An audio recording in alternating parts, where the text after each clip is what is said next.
I got into 8 colleges. Dad shredded them all. He said, "You were working double shifts for your brother." What they did not know, I hit a full ride in my shoe. 5 years later, I bought their foreclosed house. People constantly ask me if I feel a single ounce of guilt about what I did to my biological family. They look at me, 23 years old, sitting in a tailored suit in a penthouse apartment, and they wonder if looking back at the absolute devastation I left in my wake makes me second-guess my actions. They wonder if I ever considered turning the car around and offering my parents a fraction of my wealth just to ease their suffering. The answer is absolutely not. Guilt is an emotion strictly reserved for people who owe a debt or who have caused unjust, intentional harm. I owed my family absolutely nothing. I did not actively destroy them. I simply stepped out of the way, held up a very large mirror, and allowed them to experience the exact natural consequences of their own horrific financial decisions.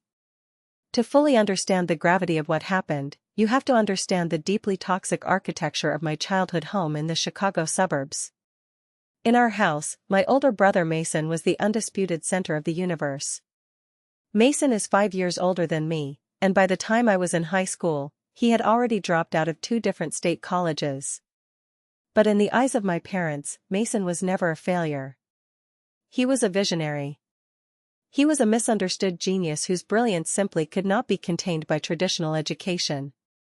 Every time he failed a class, quit a job, or bankrupted a small business venture, my parents blamed the professors, the economy, or the unfair market.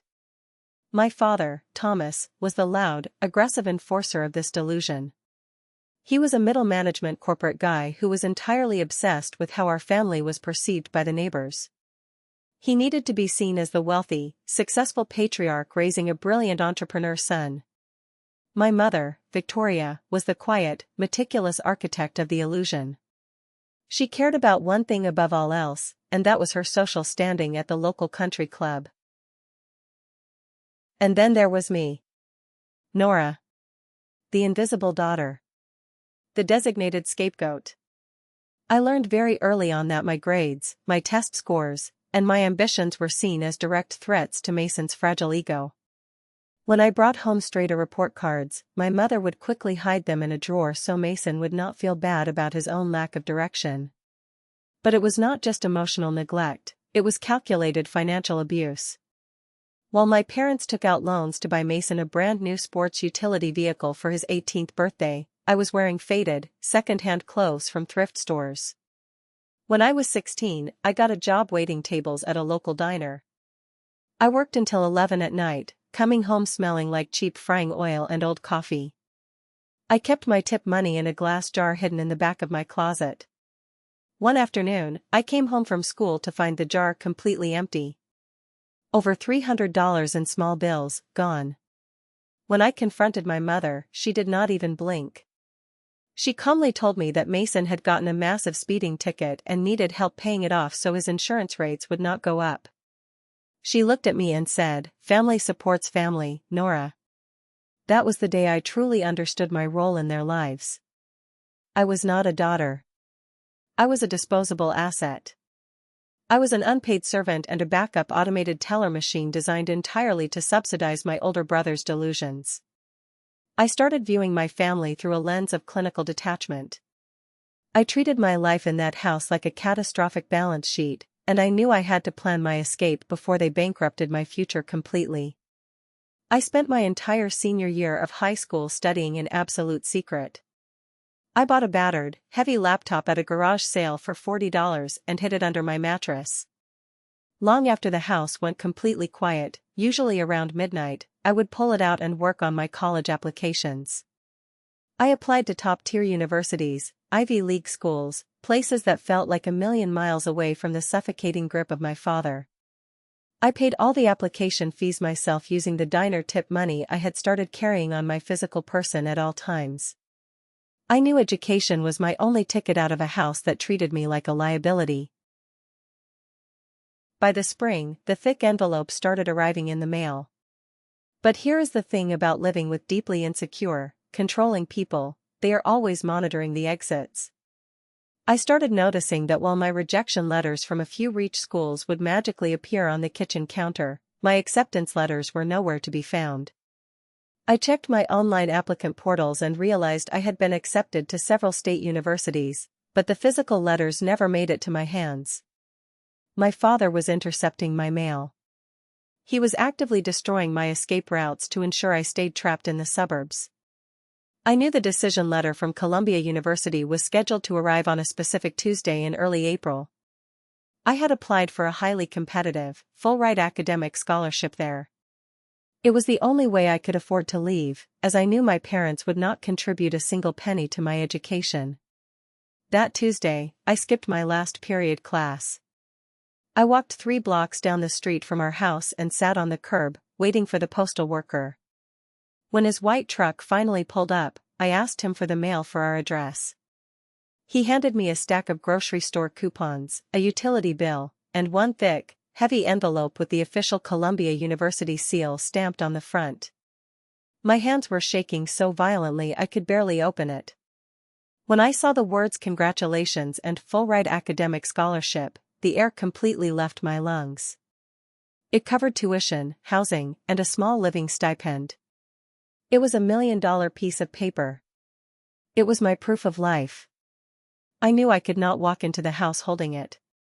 I sat on the curb, carefully folded the thick parchment paper completely flat, and took off my left Converse sneaker. I pulled up the cheap foam insole, placed the letter underneath, and pressed the insole back down. I put my shoe back on and laced it up tight. I walked back to my house acting as if the world had not just entirely shifted on its axis. Every step I took felt different. I literally had my future hidden beneath the sole of my foot, entirely out of their reach. A week later, the entire illusion shattered in the most violent way possible. I had been working exhausting double shifts at the diner to save up emergency cash for my move to New York. I was chronically sleep-deprived. One afternoon, I made a fatal, careless mistake. I had printed out the electronic acceptance confirmations from 8 other universities at the public library just to have physical copies for my own records. I came home completely exhausted, set the folder down on the kitchen island, and went upstairs to sleep. I woke up a few hours later to the sound of my father screaming my name from the bottom of the stairs. It was not his normal voice. It was a dark, menacing boom that shook the drywall. I walked down the carpeted stairs. My father was standing in the kitchen, his face red with pure, unfiltered rage, holding my folder of acceptance letters. My mother was standing perfectly still by the sink, holding a cup of tea, looking entirely indifferent to the storm that was about to break. My father did not yell right away. Instead, he grabbed my arm with a terrifying, bruising grip and pulled me down the hallway into his home office. The room was dark, lined with cheap mahogany bookshelves that he bought to make himself look smarter than he actually was. In the corner of the room sat a heavy-duty industrial paper shredder. He used it for his corporate documents. He reached down and flipped the thick plastic switch. The machine roared to life with a loud, aggressive, mechanical hum. He looked me dead in the eye, his expression completely devoid of any paternal love. He held up the first acceptance letter to a state university. "You are not going anywhere, Nora," he said. His voice was cold and deliberate. "Mason is launching his new tech venture next month. He needs a quiet house to focus, and we need you working full-time at the diner to help cover his startup costs. Your wages belong to his business now. Family supports family." Without breaking eye contact, he lowered the piece of paper into the slot of the machine. The shredder caught the paper with a violent screech, instantly grinding my hard work into tiny, meaningless strips of white confetti. I stood perfectly still. I did not scream. I did not cry. I did not fall to my knees and beg him to stop. I knew that in this household, any display of negative emotion was considered a direct attack on their peace. If I cried, my mother would accuse me of being manipulative. If I yelled, my father would call me unstable. He fed all 8 letters into the machine, one by one. The sound of the grinding metal was deafening. It was the sound of a father actively murdering his daughter's future just to keep his lazy, entitled son comfortable. When the last page was shredded, he dusted his hands off, gave me a stern nod as if he had just done me a massive favor, and told me to get ready for my evening shift at the diner. I said okay. I turned around and walked back up the stairs to my bedroom. I closed the door silently. I sat on the edge of my narrow twin bed and watched the digital clock on my nightstand. I waited until 10, then 11, then midnight. At exactly 2 in the morning, when the house was completely silent and the heavy snoring of my father echoed through the walls, I pulled my faded canvas duffel bag from the closet. I packed 3 pairs of jeans, 5 shirts, a toothbrush, and the $400 I had saved. I put on my Converse sneakers. I could feel the thick parchment paper of the Columbia letter pressing softly against the bottom of my foot. I crept down the stairs, holding my breath. I walked into the kitchen, took my house keys off my keychain, and placed them gently on the kitchen island right next to the coffee maker. The metallic clink of the keys hitting the granite countertop was the most final sound I had ever heard. I walked out the back door into the cool Chicago night air, and I started the 3-mile walk to the Greyhound bus station. I was terrified, but beneath the terror was a burning, metallic core of pure defiance. I was in complete freefall, but I was finally free. The Greyhound bus ride took 14 agonizing hours. I sat in a window seat near the back, watching the American Midwest blur past the dirty glass. The engine rumbled beneath me, vibrating through my bones. Passengers got on and off at random stops in Ohio and Pennsylvania. Some people slept, some people argued loudly on their cell phones, but I stayed perfectly awake. I did not cry a single tear. Crying is a luxury reserved for people who have a safety net to fall into when they break. I had absolutely no one to sweep up the pieces if I shattered. So, I focused my mind entirely on survival. But no amount of mental preparation could prepare me for the brutal reality of stepping off that bus at the Port Authority bus terminal in Manhattan. The moment the automatic glass doors slid open, I was hit by a physical wall of noise, smell, and sheer human velocity. Thousands of people were moving with aggressive purpose. Yellow taxi cabs blared their horns outside. The buildings towered over the streets, blocking out the sun and turning the avenues into deep, dark concrete canyons. I stood on the sidewalk, gripping the strap of my canvas duffel bag so tightly my knuckles turned entirely white. I pulled off my shoe and retrieved my acceptance letter again just to remind myself why I was here. I had the full-ride scholarship. I had the admission. But as I read the fine print in the harsh daylight, the first wave of true, suffocating panic hit me. The scholarship covered my housing, but the university dormitories did not officially open for move-in day for another 14 days. I was completely alone in the most expensive, unforgiving city in the country with exactly $400 in my pocket. I had no apartment. I had no cosigner. I had no emergency contact. My biological family probably woke up, saw my keys on the counter, and felt relieved they did not have to feed me anymore. I realized very quickly that the war was not over just because I escaped my father's paper shredder. The real war was just beginning. I had to figure out how to survive the next 2 weeks on the streets of New York City without getting eaten alive. Those 14 days were a brutal masterclass in human desperation. I became a ghost haunting the edges of the city. The mathematics of homelessness are exhausting. I had to calculate the exact calorie-to-dollar ratio of everything I consumed. I lived almost entirely on plain bagels and tap water. When night fell, the fear became a physical weight sitting on my chest. I spent my nights sitting in a 24-hour diner in Queens, nursing a single $2 cup of black coffee until the waitresses took pity on me and stopped asking me to leave. I slept in short, paranoid bursts of 20 minutes, sitting straight up in the booth with my arms wrapped aggressively around my duffel bag so no one could steal my laptop or my clothes. In the mornings, I would ride the subway back to the Port Authority terminal. I washed my face, brushed my teeth, and changed my shirt inside the public restroom stalls, trying to ignore the smell of diesel fuel and despair. My body physically ached. My eyes were completely bloodshot. I was absolutely terrified every single second of every single day. But beneath the terror, the spite kept me warm. Every time I felt like giving up, I heard the mechanical screech of my father's paper shredder in my mind.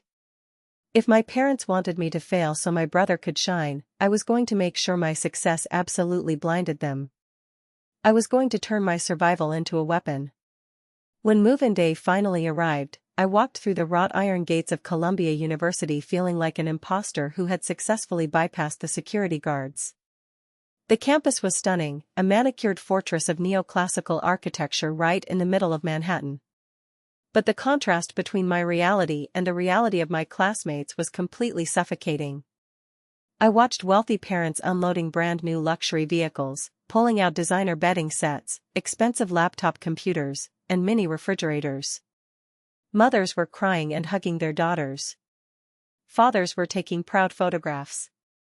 I walked to my assigned dorm room completely alone, carrying the exact same faded duffel bag I had packed in the dark 2 weeks ago. I had exactly $42 left to my name. I knew the scholarship covered my tuition and my room, but it did not cover the brutal physical cost of staying alive in New York. Textbooks cost hundreds of dollars each. Food was painfully expensive. The subway fare was a daily drain. Within 48 hours of arriving on campus, I secured 2 jobs. I worked the graveyard shift at the main campus library from midnight to 6 in the morning, organizing returned books and resetting the study rooms in absolute silence. Then, I would sleep for exactly 2 hours before walking 3 blocks to an off-campus coffee shop where I worked the morning rush from 8 until noon, serving expensive espresso to impatient, wealthy financial professionals. After that, I went to my classes. The physical exhaustion was profound.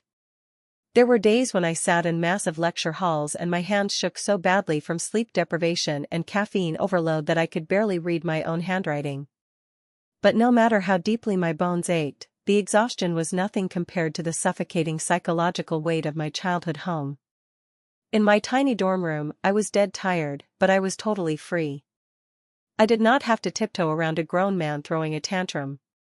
To cope with the trauma I had left behind, I started using the university's computer labs to teach myself how to code. It started as a dark, obsessive coping mechanism. I was trying to mathematically understand why my parents were so blind to Mason's endless failures. I started building complex data spreadsheets tracking the timeline of his bankruptcies. I inputted the initial capital my parents gave him, the burn rate of the cash, the unnecessary luxury expenses he prioritized over actual product development, and the point of inevitable collapse. I took my brother's entire narcissistic, entitled life and turned it into a set of cold, hard data points. Then, I taught myself the Python programming language and began building a predictive algorithm. I wanted to see if a computer could identify the exact moment a business was doomed before the emotional humans involved realized it. I was basically using my golden child brother as the ultimate mathematical baseline for spectacular failure. I mapped out the algorithm to analyze thousands of microtransactions, cross-referencing them against industry survival rates. It was a brutal process of trial and error, driven entirely by pure spite. I did not know it at the time, but the code I was writing in the dark of my dorm room to heal my own anger was about to become the most valuable weapon on Wall Street. The turning point happened during the spring semester of my sophomore year. I was working the Tuesday morning rush at the coffee shop, wiping down the steam wand on the espresso machine. The shop was located near a major financial hub and was a highly popular spot for venture capitalists and investment bankers to hold informal, aggressive meetings before heading into their glass towers. 2 men in bespoke wool suits were sitting at the counter waiting for their orders. They were speaking loudly, completely unconcerned with who could hear them. The older man rubbed his temples in frustration and complained that their firm had just lost $12 million on a logistics startup. He said the pitch deck was flawless and the founder had a great pedigree, but their predictive models totally missed the behavioral red flags of the executive team. The younger man stirred his coffee and replied that the problem was the algorithm. He said every major venture capital firm in the city was using the same outdated risk assessment software. It looked at market trends and historical data, but it could not predict when a startup founder was making emotionally driven, desperate, narcissistic financial decisions. He said, if someone could build a back-end software that accurately flags the early behavioral indicators of startup failure before the money burns, we would buy it tomorrow for 10 times the valuation. I stopped wiping the counter. My heart slammed against my ribs so hard I felt it in my throat. Algorithmic risk assessment. Predicting startup failure based on behavioral financial decisions. I knew exactly what they were talking about because I had lived it.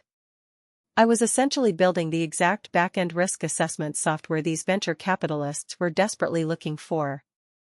I had spent the last 2 years training my model on the most erratic, financially delusional subject on earth, my brother Mason. I rushed back to my dorm room that afternoon and did not sleep for 3 days. I stopped going to my elective classes. I lived on tap water and stale dining hall crackers. I opened my cheap laptop and began tearing apart my code, rebuilding it from a simple data tracker into a highly sophisticated predictive financial model. I ran historical data from 50 publicly failed startups through my system. It analyzed vanity spending, impulsive corporate restructuring, and disproportionate salary withdrawals. The results were absolutely terrifying. My algorithm correctly predicted their bankruptcy filings months before their official public announcements, with 94% accuracy. I held the power to save venture capitalists hundreds of millions of dollars in toxic debt. But having a brilliant piece of software on a battered laptop in a college dorm room was completely useless unless I could get it in front of the right person. I did not have connections. I did not have a wealthy family to introduce me to angel investors. I was a 20-year-old exhausted barista with a bank account hovering near zero. I needed a shark. I needed someone ruthless enough to look past my age and see the raw, undeniable value of the weapon I had just built. I started researching the most aggressive technology acquisition firms in Manhattan. I was looking for a specific type of predator, and it did not take long to find her. Her name was Charlotte Kensington. She was the managing partner of a boutique venture capital firm that specialized in hostile takeovers and aggressive tech acquisitions. The financial magazines called her brilliant, cold, and completely unapproachable. She was exactly what I needed. And as fate would have it, she was scheduled to give a private guest lecture at the Columbia University Business School the very next week. The war was officially moving from the shadows of my dorm room into the glittering, high-stakes boardrooms of Manhattan. Thank you for following the story this far. If you empathize with this difficult but resilient journey, please like the video, subscribe to the channel, and leave a comment with the name of the city you live in. Every comment helps the video reach more viewers. Thank you so much. I knew that a woman like Charlotte Kensington did not have time for polite introductions. She was the managing partner of Kensington Capital, a firm known for executing the most aggressive technology acquisitions in the financial district. The magazines called her brilliant, cold, and completely unapproachable. She was a predator, and I realized I needed a predator to recognize the value of the weapon I had built in my dorm room. I sat in the very back row of the university lecture hall with my battered laptop resting on my knees. Charlotte did not just walk onto the stage, she commanded it. She was wearing a perfectly tailored charcoal suit, and her expression was entirely devoid of warmth. For the next hour, I watched her absolutely dismantle the business models of 3 different graduate students. She did not raise her voice once. She simply asked sharp, surgical questions that exposed every single flaw in their financial projections until the students were stammering and sweating.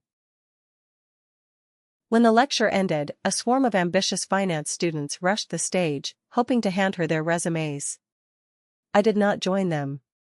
I knew those resumes would go directly into the trash. Instead, I slipped out the back doors and sprinted toward the private elevators. I knew Charlotte prized efficiency above all else. She would not wait in the crowded lobby. I stood next to the brushed steel doors of the private elevator and waited, my heart hammering a frantic rhythm against my ribs. If security caught me, I could lose my scholarship, but playing it safe had never protected me in my father's house. 2 minutes later, Charlotte rounded the corner, flanked by a silent assistant. She did not even look at me as she stepped into the elevator. Her assistant reached out to block the door, but I moved faster. I wedged myself inside the elevator car just as the door slid shut. The assistant reached for the security button, but Charlotte held up a single manicured hand, stopping him. She looked at me with cold, dark eyes. She looked like a shark calculating whether I was worth the effort of biting. "You have exactly the amount of time it takes this elevator to reach the lobby," she said. Her voice was flat and perfectly calm. "Tell me why you just risked campus security dragging you out of my sight." I did not hesitate. I looked her dead in the eye and spoke with total conviction. "You just told a room full of students that your firm lost $12 million last quarter because your risk models failed to predict a founder's emotional instability.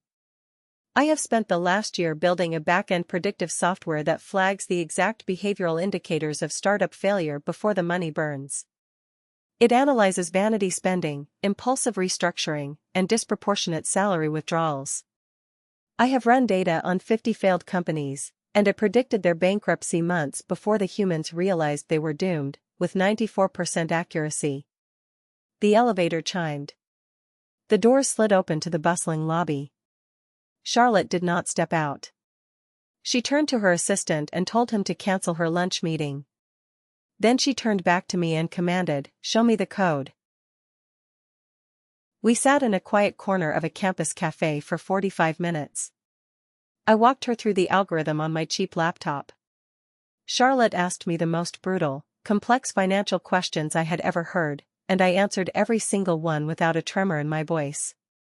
When she finally closed my laptop, she leaned back and told me my user interface was terrible and my server security was non-existent.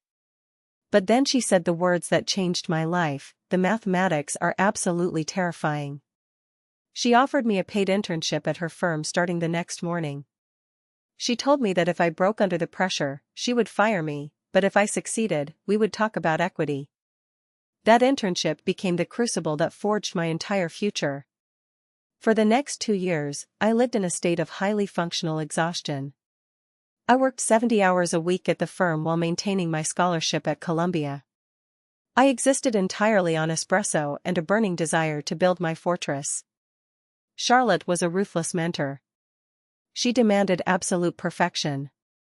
But unlike my mother who ignored me, or my father who actively sabotaged me, Charlotte demanded perfection because she actually believed I was capable of achieving it.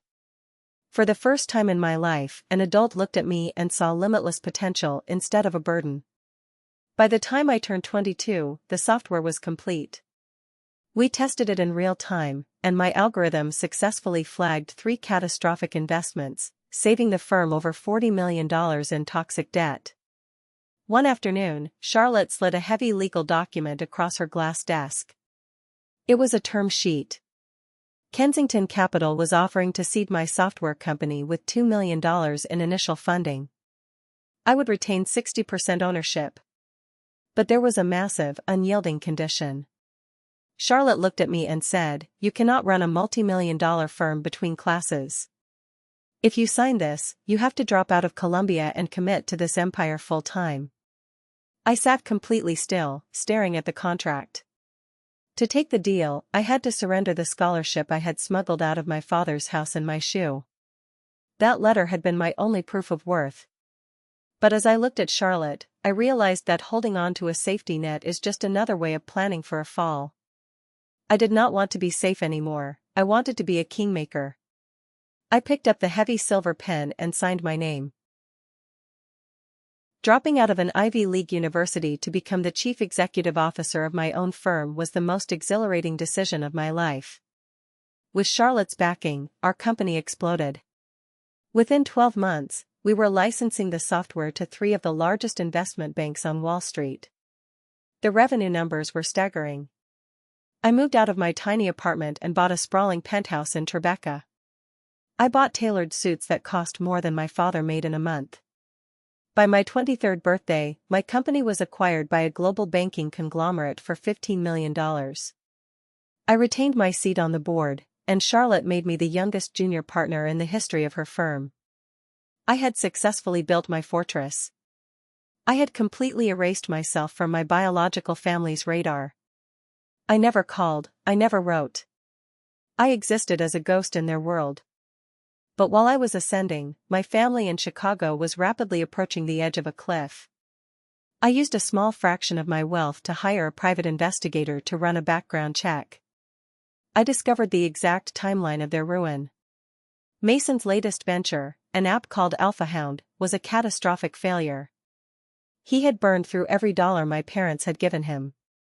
He had taken out massive predatory business loans, and my father had blindly co-signed all of them using their suburban home as collateral.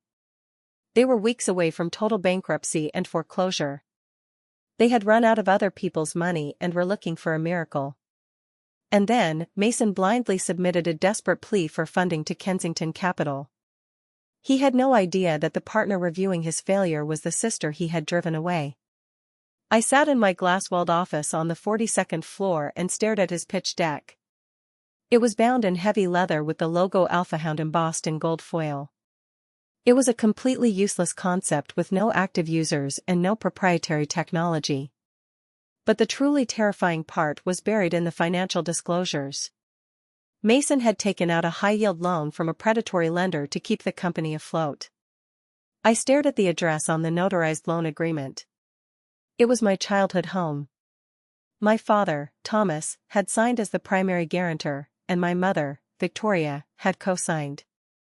They had literally bet the roof over their heads on a dog food application. Charlotte walked into my office and dropped her copy of the deck on my desk. She called it a financial suicide note. She asked if I knew these people. I looked at my father's aggressive, slanted signature and said, "Yes, I know them. The chief executive officer is my brother, the guarantors are my parents." Charlotte did not offer me pity, she was a shark and she knew I was becoming one, too. She asked if I wanted her to send a standard rejection email. I looked out at the concrete canyons of New York and realized a quiet email was too merciful. My father would just find a way to blame the system. I needed him to look me in the eye when his delusions shattered. I told Charlotte, "Do not send the email. Approve them for the next round. I want them in this building for an in-person pitch." The meeting was scheduled for the following Tuesday at 10 in the morning. For 5 days, I meticulously prepared for the ambush. I did not just read Mason's pitch deck, I weaponized it. I ran every transaction through my software. The algorithm flagged the luxury car lease he had disguised as a marketing vehicle and the expensive steakhouse dinners he had written off as client acquisitions despite having 0 clients. I mapped out the exact geometry of his financial fraud. The morning of the pitch, I stood in front of the floor-to-ceiling mirrors in my penthouse. I did not look like the terrified 18-year-old girl who had fled in the middle of the night. I looked like a junior partner at a ruthless firm. I selected a pristine white tailored suit that was sharp and completely unforgiving. I paired it with the $10,000 Cartier watch Charlotte had gifted me. I was dressing for a funeral. I arrived at the office an hour early and took my seat at the head of the massive mahogany conference table. The room was intimidating by design, with a dizzying vertical drop down to the streets below, through the glass walls. I positioned myself so the morning sun reflecting off the neighboring skyscrapers would cast me in a partial silhouette, a classic intimidation tactic. I placed the black folder containing Mason's financial autopsy perfectly centered in front of me. At exactly 10 o'clock, the receptionist's voice crackled over the intercom, "Miss Bennett, the team from AlphaHound has arrived." "Send them in," I replied. My voice was as cold and clear as winter ice. I heard the heavy footsteps coming down the carpeted hallway. I heard my father's booming voice echoing confidently. He sounded exactly the same, arrogant, entitled, and completely unaware that he was walking into a trap designed by the daughter he had thrown away. The heavy glass doors clicked unlocked and swung open. Mason walked in first, clutching a plastic presentation clicker like it was a life raft. Right behind him was my father, Thomas, his chest puffed out and his chin raised high. He was projecting the false confidence of a suburban patriarch who believed his mere presence commanded respect. He looked around the room with a hungry, greedy expression, too busy being impressed by the wealth he thought he was about to acquire to notice me at the end of the table. The receptionist gestured toward me and said the silent partner would see them now. She stepped out, and the magnetic lock of the doors clicked shut, locking them inside with me. My father plastered a practiced salesman's smile on his face and took 3 confident strides forward. "Thank you so much for the time," he boomed, his voice filling the space with unearned authority. "We are incredibly excited to share our groundbreaking vision with you." He extended his hand for a corporate handshake. Then the sunlight shifted and illuminated my face. My father stopped walking. His hand froze in midair. The practiced smile literally slid off his face, replaced by a mask of pure shock. His eyes widened, and he blinked rapidly as if his brain was rejecting what his eyes were seeing. Mason bumped into his back, stumbled, and finally looked down the table. He did not recognize me at first because I was wearing a suit that cost more than his entire marketing budget, but then his eyes locked onto mine. "Nora," he whispered, his voice cracking. "What are you doing here? Are you the assistant? We need to see the partner right now, we cannot waste time." I did not stand up. I simply steepled my fingers together and stared at them with eyes as cold as a winter ocean. "I am not the assistant, Mason," I said. My voice was calm and terrifying. "I am the junior partner of this firm. I am the silent investor who requested this meeting, and your financials are a complete joke. Sit down, both of you. Let us talk about your catastrophic debt." My father let out a strange choking sound and dropped into a leather chair as if the bones in his legs had dissolved. I opened the sleek black folder. I did not let them speak, I simply started reading their financial autopsy out loud, dissecting their failure line by line. "You are requesting $500,000 in funding for a social network with 0 active users and 0 proprietary code," I said, looking directly at my father. "What you do have is a leased luxury vehicle and 3 expensive country club memberships written off as client outreach." I flipped a page and tapped my pen against a highlighted column. "You have burned through $300,000 of initial capital without writing a single line of viable software. You paid a consultant $40,000 for a logo but spent $0 on a server architect. This is not a tech startup, gentlemen. This is a highly disorganized financial fraud designed to subsidize a luxury lifestyle you cannot afford." My father finally found his voice, the same authoritative, demanding voice he used the night he shredded my letters. "Now you listen here, Nora," he said, pointing a trembling finger at me. "You are going to show your brother some respect. You owe this family your support. You have always been selfish and jealous. Now you authorize this investment or I will speak to your boss and have you fired immediately." I looked at his pointing finger and felt absolutely nothing. No fear, just cold clinical pity. I held up a single hand, silencing him instantly. "This is not your living room, Thomas," I said coldly. "You do not give orders here. You are sitting in a building that I help control, asking for money that I personally manage, and you are begging for it because you are a spectacular financial failure." I closed the folder with a sharp snap that made both of them jump. "You co-signed a toxic loan using your home as collateral to fund a dog food app," I continued. "When you trigger the default on Friday, the lender is going to take your house, your cars, and your retirement accounts. You are entirely bankrupt. You shredded my future to keep him warm, and now you are both going to freeze to death." The reality finally pierced my father's wall of arrogance. He looked up with watering, desperate eyes and begged, "Nora, please, you cannot let us lose the house. We are your family, we raised you. He just needs a little more runway." Mason was openly weeping now, looking like a small child who had dropped his ice cream. I stood up and buttoned my jacket. "5 years ago, you threw me away because you thought I was a burden," I said. "Well, I just audited his success, and it is worthless. Your funding request is formally denied. You can find your own way out of my building." I watched my father and brother stumble out of the boardroom like 2 men who had just survived a car crash only to realize they were still bleeding to death. They did not say another word to me. The sheer weight of my wealth and the reality of their bankruptcy had crushed the breath out of them. I sat at the head of the table for a long moment, perfectly still. I had denied their funding, but letting a random commercial bank evict them was too merciful. A bank foreclosure is a slow, bureaucratic process that would allow my father to play the victim of a broken system. I was not going to allow him that comfort. I needed him to know with absolute certainty that the architect of his destruction was the daughter he had thrown away.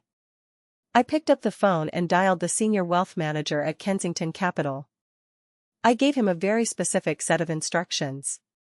In the American financial system, toxic debt is bought and sold on the secondary market every day. I instructed him to contact the lender holding the debt on my parents' home and purchase the entire portfolio using a blind holding company that I completely controlled. I did not care what premium the bank demanded. I had millions in liquid capital and I was about to buy the roof over my abusers' heads. The transaction took less than 48 hours to clear. By Thursday afternoon, the digital ink was dry. I was no longer just the sister they discarded, I was legally their bank.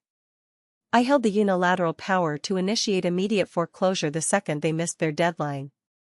I told Charlotte I was taking a 3-day leave of absence, packed a pristine Louis Vuitton bag, and booked a first-class flight to Chicago. 5 years ago, I fled into the night like a criminal. This time, I was bringing an inferno with me. I landed at O'Hare on Friday morning. I walked directly to the luxury car rental desk and requested the most intimidating vehicle they had, a brand new slate gray Porsche Panamera. It was a car my father had spent his entire life dreaming about but could never afford.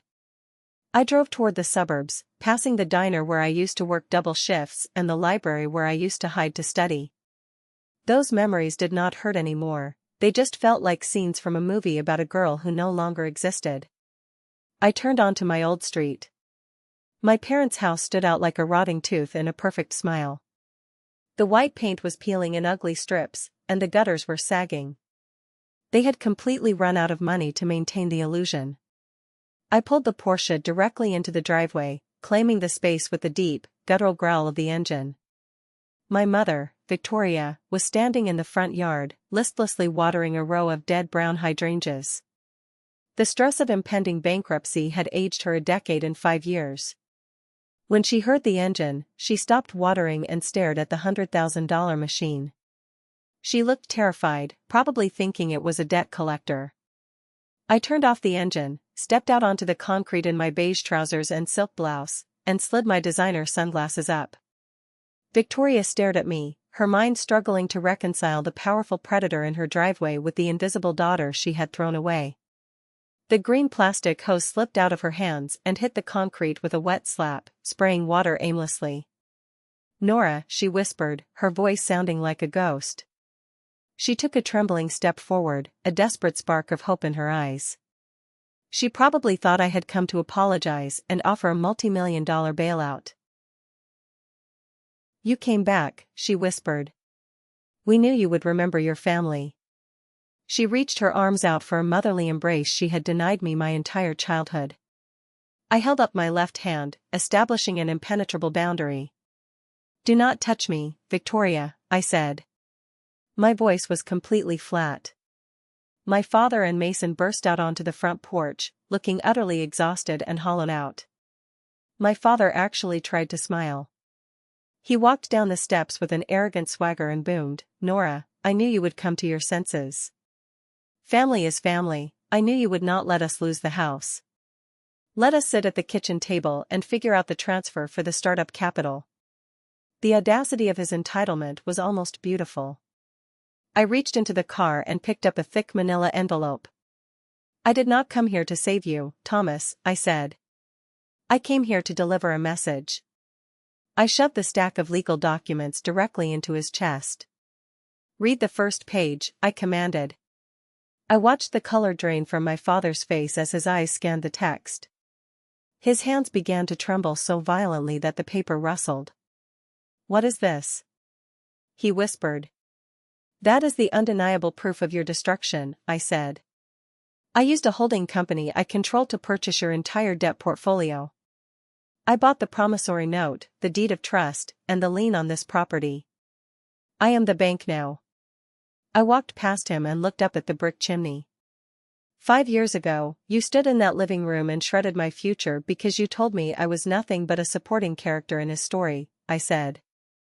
Well, I audited his empire, and it is worthless. He is a fraud, and you are bankrupt. And as of 9 this morning, I am the sole legal owner of this property. I pulled out a single sheet of bright yellow paper, a formal 30-day notice to vacate the premises. I handed it to Mason, forcing him to hold the reality of his failure. If you are still inside on day 31, I will have the sheriff physically remove you and place your belongings on the curb. Victoria let out a horrifying wail from the driveway. She asked what I was going to do with the house and begged me to keep it in the family name so her country club friends wouldn't see a stranger living there. That was when I delivered the final blow.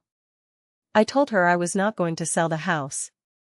I had already signed an agreement with a nonprofit to build transitional housing for foster youth and runaway teenagers. I told her I was going to bulldoze her pristine colonial house and build a safe haven for kids who had no safety net. Victoria stopped breathing. I was not just taking her house, I was destroying her entire legacy. Everyone would know it was her own daughter who ordered the demolition. I turned my back on them and walked down the steps for the last time. I slid into the Porsche, pressed the ignition, and the engine roared to life. As I backed out, I saw my father staring blankly at the documents, my brother crying over the yellow notice, and my mother on the ground surrounded by dead flowers. Exactly 30 days later, the house was empty. 2 weeks after that, the demolition crew arrived. I flew back just for the occasion and stood on the sidewalk across the street with a hot cup of coffee. I watched the bulldozers tear the brick fireplace right out of the center of the house. I watched the roof cave in and the white siding splinter into 1,000 pieces. It was one of the most deeply satisfying moments of my entire adult life. Today, if you drive past that address, you see a beautiful, modern housing facility for kids escaping abusive homes. It is fully funded by my company. I took the space where my future was supposed to die and turned it into a secure launchpad for others. I did not need to save my parents because I had already saved myself. So, I have to ask you, was I wrong for buying their debt, evicting them, and bulldozing their house to build a youth shelter? Or did they get exactly the natural consequences they deserved? If it were you holding that portfolio, would you have shown them mercy? Let me know your verdict in the comments. Thank you so much for watching and listening to my story until the very end. If my journey of breaking toxic ties and building an untouchable life resonated with you, please hit that subscribe button and drop a heart in the comments below. Your support helps these stories reach the exact people who desperately need to hear them today. Remember, you are the only author of your own story. Never let anyone else hold the pen. I will see you in the next one. Take care of yourselves.